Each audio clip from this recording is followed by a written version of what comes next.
Hey guys, this innocent and you are watching innocent. তো আজকে আমি স্মার্টফোনের কথা বলবো যে কিভাবে একটি স্মার্টফোন একটি মানুষের জন্য ড্রাগ হয়ে দাঁড়ায়।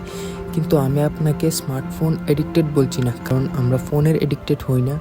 আসলে আমরা ফোনের মধ্যে যে অ্যাপসগুলি থাকে তার এডিক্ট হই, যে কারণে আমাদের ফোনে বারে বারে নোটিফিকেশান আসতে থাকে এবং আমরা তা খুলে ঘন্টার পর ঘন্টা ইউজ করতে থাকি। আসলে স্মার্টফোন কিন্তু দারুণ একটা ইনভেনশন।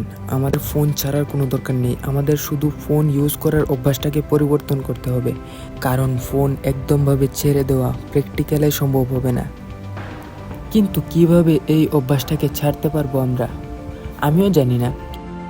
अबे साले जो माफ करना কিন্তু যদি তোমরা এই ভিডিওতে 200 লাইকস কমপ্লিট করতে পারো, তাহলে আমি এই ব্যাপারে রিসার্চ করে আরেকটা ভিডিও নিয়ে আসবো, তাও ফুল প্রুফ ট্রিক নিয়ে আসবো, যে কিনা আমাদের ফোন ইউজ করার অভ্যাসটা পরিবর্তন করতে পারবো।